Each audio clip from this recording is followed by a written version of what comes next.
Everyone calls me Red. I remember an all white day with 8 story waves inside your eyes.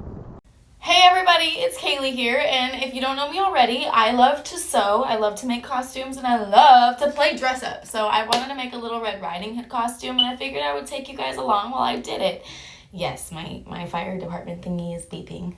I don't even know what it's called. Anyway, so let's get right into that. If you're new here, make sure to like and subscribe. I have some cool tutorials coming up and a few that are already posted, so make sure to stay tuned for what's coming. I love you. Bye. See you soon.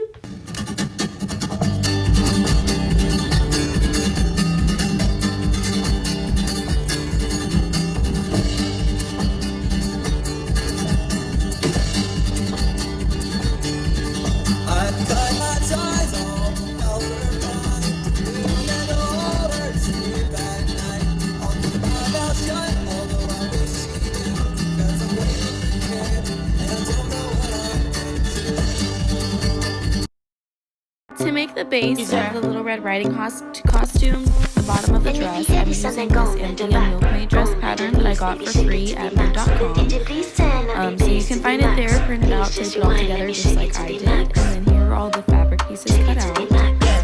So I'm going to sew the bodice together at the side seams just like I say, and then we're going to work on the bust panel, gather the top, and sew those little ties in. Don't forget to top stitch everything because you don't want it to fall apart. Do a basting stitch and gather the bust to the base. Your pussy fat in your shot. I hem the sleeves as the elastic gathered like a ball pump up the pussy fat.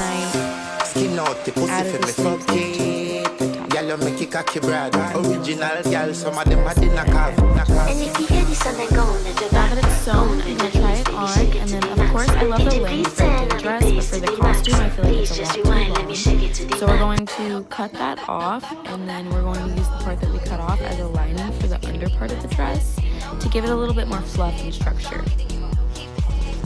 Now we're gonna start working on the corset, so I need to thread my bobbin. I used the same pattern to cut out my underbust, although I obviously folded the pieces. Now I'm going to sew that all together after interfacing the pieces.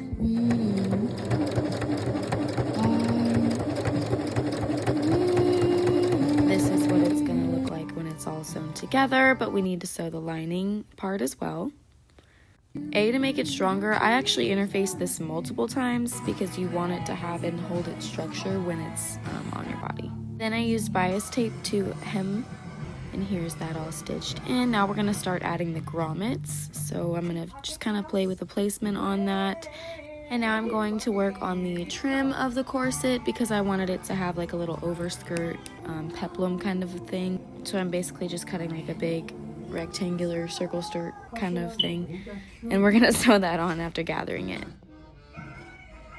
Now I have to choose what kind of fabric I want to use for the cape. I felt like some of these reds weren't pure like red enough for a Little Red Riding Hood, so I ended up going with the crushed velvet, and I didn't ended up wanting it to be shiny, so it just seemed like the right option. Even though it is a little bit of a different red than the corset, I still think it'll pair well together, especially because she's a storybook character, so I'm assuming that if this character was brought to real life, she wouldn't be wearing the same dress every day, but she probably would be wearing that cape every day because that's kind of the whole point of herding. So we're cutting out a shape that kind of looks like a half circle skirt, but the length instead of a waistline at the top is going to be just the circumference of your neck. Then we're going to start working on the hood. Now, I was just kind of playing with the shape on this. You can do a pointed hood, a rounded hood, anything you really want. I did a more rounded hood, and now we're going to sew that peplum on, finally. Here's what it looks like from both sides. And then we're going to actually add the grommets in place because we only were kind of playing with the placement before. Alright, so I've attached those and punched the holes out. Now we're going to finish that hood. So we're going to go ahead and sew all around. This is what it looks like after the first stitch is done. Now I'm going to hem the outline of it. Here's what that looks like. A more zoomed out version, in case you need a better. Now we're gonna start sewing that onto the actual cape part. Alright, now we have that done. Now we have to hem the outline of the cape and the bottom, and then we should be done with the whole costume. I'm super excited.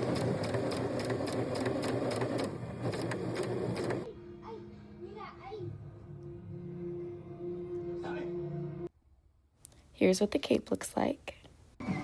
I realized I skipped this step earlier on, so I have to hem the end of the white dress, but that was the last step, and it's all done. Everyone so we calls just me put red. it together, and here's the final look. I ended up loving it and had so much fun taking like little pictures of this. I had some red heels to add on too.